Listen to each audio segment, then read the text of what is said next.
Hai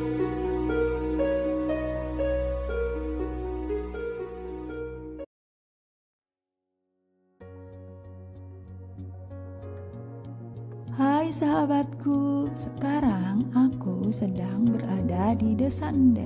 Desa Ende ini berada di Lombok Tengah. Yuk ikutin aku, kita lihat apa aja sih tradisi dan budaya yang ada di desa ini.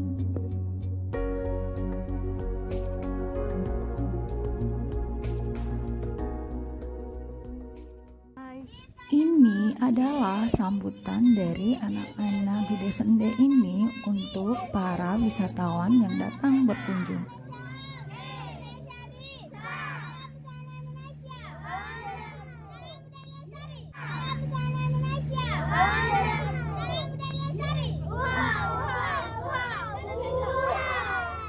Oke, good, thank you.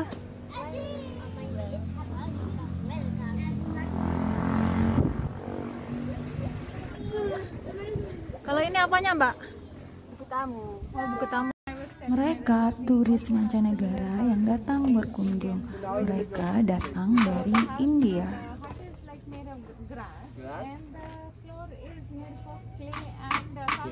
Kalau materialnya mungkin sama.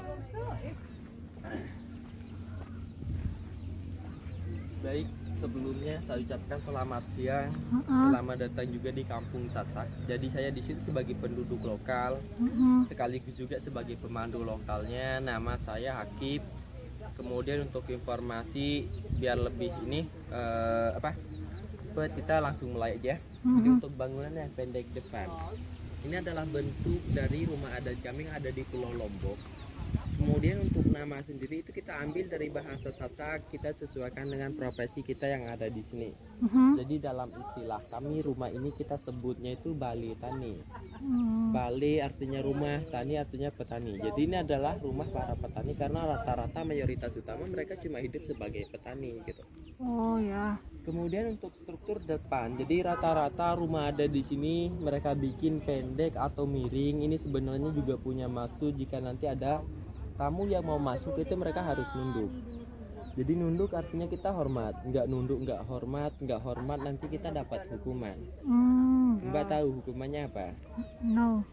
Nanti hukuman benjol, kepala kebentur di sana.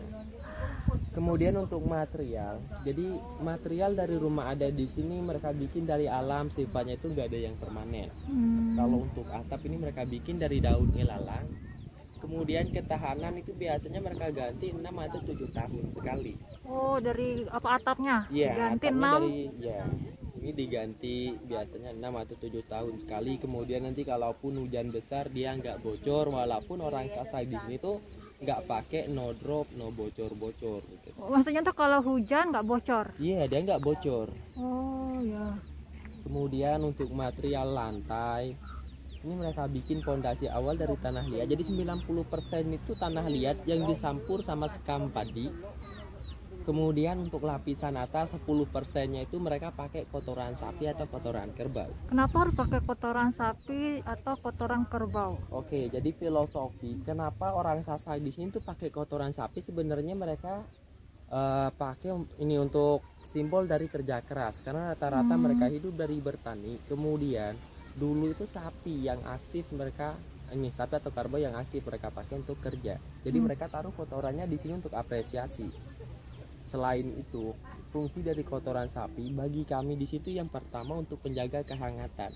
Artinya nanti kalau musim hujan, kalau misalkan di luar dingin, lantainya itu jadi hangat. Dan yang terpenting untuk orang Sasak di sini pakai kotoran sapi biar nggak banyak nyamuk. Jadi nyamuk jarang, sovel nggak laku di sini. Jadi Mbak nanti kalau nggak mau digigit nyamuk boleh coba poles kotoran sapi di seluruh badan. Jadi baik Mbak, kita lihat bagian dalamnya juga nggak masalah. Cuman nanti sebelum masuk itu nunduk, sambil nunduk Mbaknya bilang tabi balar. Tabi balar itu ucapan permisi dalam bahasa Sasak. Silakan. Oke. Kapan diucapin Mas sekarang? Selamat tabe walar. Tabe walar Bu. Sila. Sila itu silakan. Oh, sila itu silakan. Iya, jadi selain bertani, orang Sasak di sini juga rata-rata mereka ibu-ibu atau perempuan Sasak itu bikin tenun. Oh ya, ini tradisionalnya ya. Ini apa aktivitasnya kalau misalkan nggak ada kerjaan di sawah, punya waktu luang, mereka ngisi dengan bikin tenun seperti ini. Karena di Sasak itu perempuan boleh nikah kalau mereka udah bisa nenun dulu. Jadi sebelum bisa nenun mereka nggak boleh nikah. Kita kan masuk aja dulu. Bapak-bapak pakai sandal? Iya, nggak apa-apa, ini kan dari kotoran. Oh, Itu sliding door ya. sliding door. Kemudian untuk ruangan, rumah adat di sini masuk aja mbak, nggak apa-apa. Jadi untuk ruangan itu mereka bikin cuma ada dua. Ada bagian dalam sama ada bagian luar. Kemudian Ini rumahnya ya. ada sebagian dari kita di sini tuh bikin di dalam itu ada sekat. Dan fungsinya dulu kalau misalkan mereka punya anak gadis, sebagian untuk anak gadis, sebagian lagi itu untuk ibunya. Karena orang Sasak itu tradisinya mereka tidur pisah walaupun sebenarnya udah nikah. Jadi perempuan di dalam, laki-laki di luar sana. Tapi kalau mereka yang masih pengantin baru gabung di sini, dapat anak mereka harus pisah. Cucu itu di sana. Jadi ini untuk buat kayak stagen atau kayak sabuk. Iya. Terus kalau fungsinya juga Kedogan. Namanya kedogan. Kedogan. kedogan. Kedogan. Jadi beda warna, beda nama, beda motif, juga beda cerita gitu. Oh. Jadi setiap tenun di Sasak itu sebenarnya kalau kita cari sejarah, bahkan setiap motif itu mereka ada sejarahnya topinya. Kalau yang dipakai biasanya untuk selimut. Jadi Biasanya untuk laki. Jadi pakai sarung itu bukan berarti karena nggak punya rok ya, Iya, tapi karena tapi udah mereka- adatnya. Iya. Benda. Karena itu yang benar-benar paling sopan bagi kami di sini. Iya. Ayo Ina, kita ke atas dulu ya. Iya. Kita sambil nunggu di atas aja ya. Ya. Nah ini dapur, satu Oh. rumah satu dapur. Oh, ini masuk dapurnya. sepatu kayu bakar.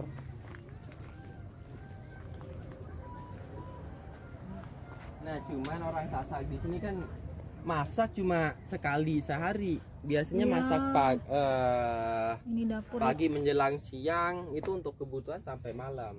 Kadang untuk sarapan kalau ada sisa juga mereka pakai gitu. Ini kompornya masih kayak gini ya. Maksudnya Kita tuh- masih pakai tungku, nggak pakai Ya, kompor. pakai tungku maksudnya ya, maksudnya Ya. alat masaknya. Ya. Dapur. Cuman kalau untuk perabotan kayak panci sekarang udah ada yang pakai seperti ini. Kalau dulu tuh semua perabotan mereka dari tanah liat masak, tapi itu cenderung lebih ini masaknya matangnya lebih lama. Cuman untuk rasa dia lebih nikmat gitu. Baik, kita ke atas dulu. Kita lanjut.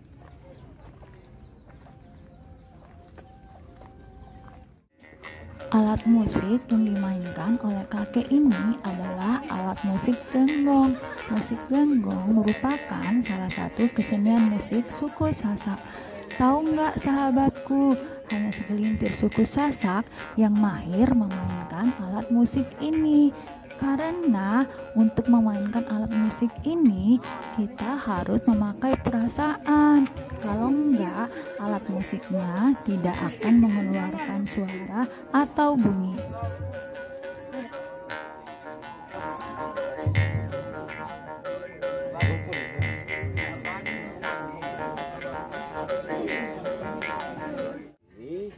Lihat aja nih sahabatku, ada turis lokal yang penasaran dan ingin mencoba memainkan alat musik genggong. Ternyata benar, alat musik genggong tidak akan mengeluarkan bunyi karena bapak ini tidak menggunakan perasaannya saat memainkan alat musik genggong. Kalau alat musik genggong ini tidak mau mengeluarkan bunyi, berarti pemainnya tidak memiliki perasaan.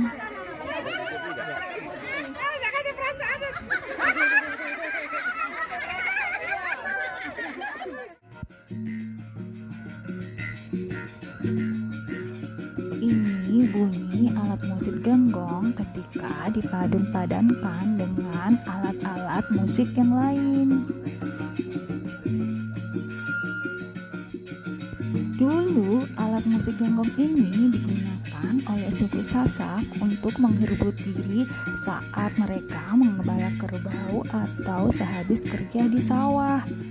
Konon katanya, bunyi dari alat musik genggong ini terinspirasi dari suara katak di sawah yang memunculkan suara mereka yang saling sahut menyahut.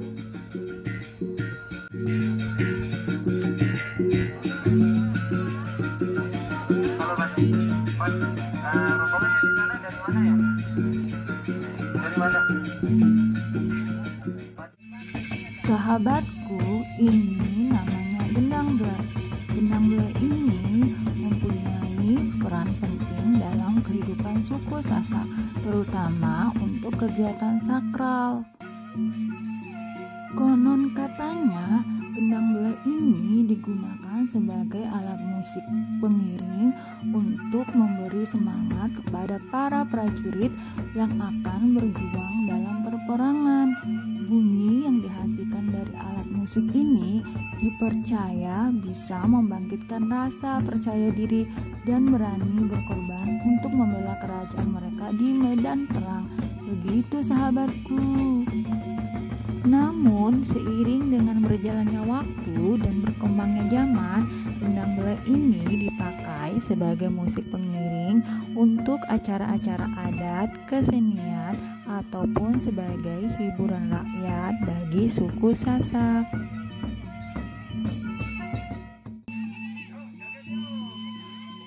Sahabatku, kita bisa kok ikutan menari bersama para pemain gendang beler ini. Lihat aja nih para ibu-ibu yang sedang ikutan menari. Asik kan?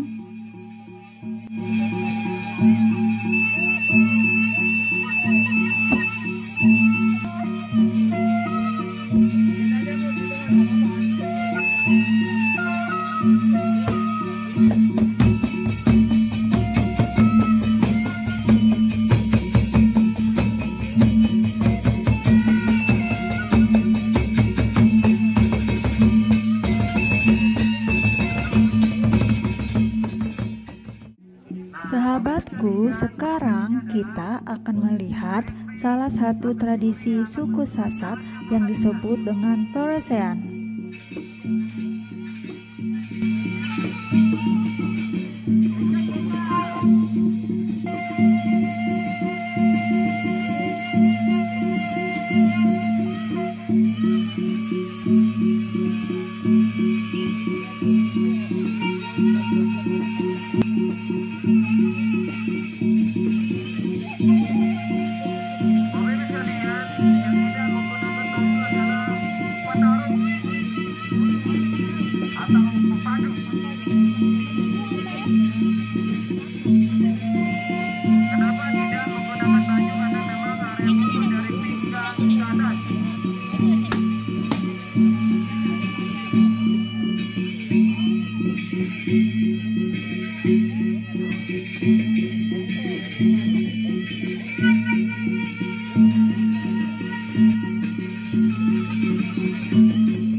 Peresean adalah pertarungan antara dua lelaki yang bersenjata tongkat rotan dan berperisai kulit kerbau yang tebal dan keras. Senjata tongkat rotan ini disebut dengan penjalin dan perisai kulit kerbau yang tebal ini disebut dengan endek.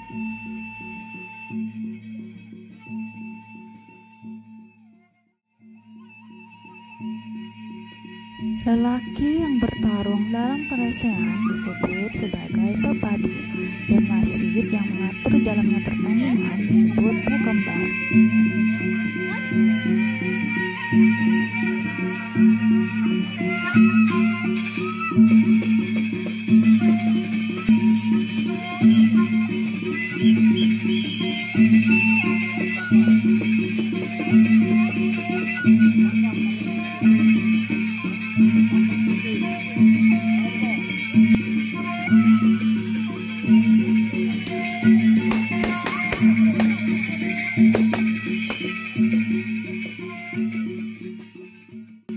Persean, sebuah tradisi suku Sasak yang memiliki keunikan sendiri ketika para pepadunya itu memadukan gaya bela diri mereka dengan ekspresi lucu atau lelucon ketika mereka berhasil memukul lawannya.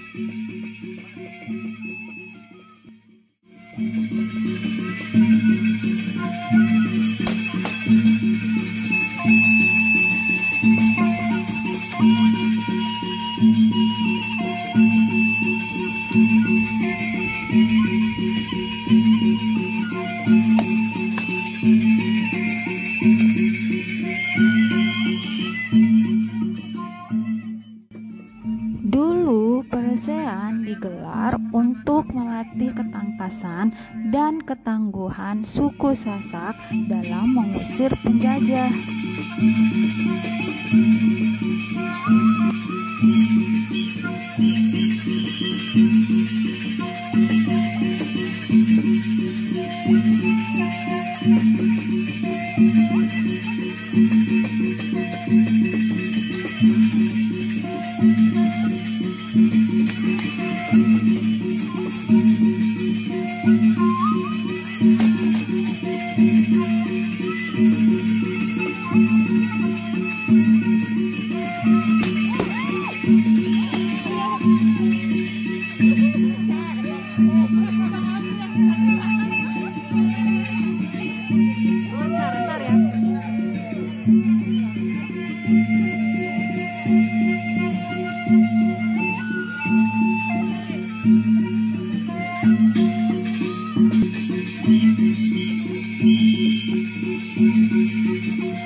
Sahabatku, kita akan menyaksikan persean yang akan dimainkan oleh para pepadu cilik.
Mereka adalah pengunjung lokal yang tertarik dan ingin mencoba bermain peresean. Mereka datang dari Palembang dan Banten.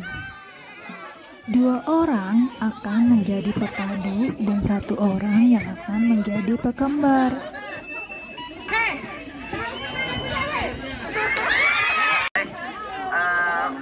Oke, Bapak Ibu boleh dengarkan. Halo, hai. Oke, Bapak Ibu, demi kenyamanan bersama, wisatawan itu boleh mencoba hanya sekedar untuk demonstrasi. Karena rumah sakit dari kampung ini agak jauh. Oke, walaupun yang tadi 2 pertandingan, tidak ada yang bocor dan tidak akan mencari darah dari wisatawan. Mas, aturan main boleh pukul dari pinggang kanan Mas. Nah, kemudian sasaran utama bagian kepala. Tapi hanya untuk demonstrasi. Nah, karena datang ke sini kelompok untuk berwisata, bukan untuk cari darah ya. Oke, wasitnya mana Pak? Sebelah sini. Sebelum mulai ronde pertama, wasit dan para petarung harus joget. Joget meriah-meriahnya Pak. Nah, kemudian nanti kalau udah selesai ronde pertama, diberhentikan, joget lagi. 2 ronde ya, 2 ronde Mas ya. Oke. Tapi kayaknya kurang serak ya. Kurang serak nggak Mas? Karena yang tadi pemain aslinya buka baju. Mau buka baju Pak?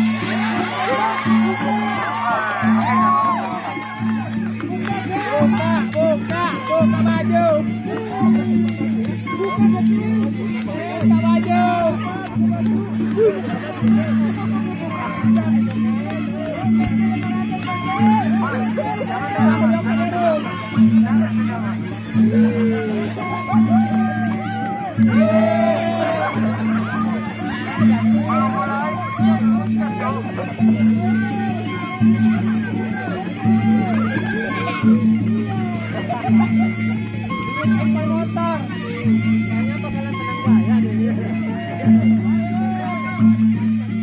Oke, ronde pertama.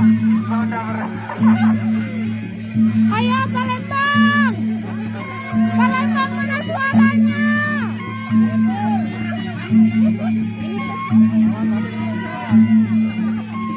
Ronde pertama Pak.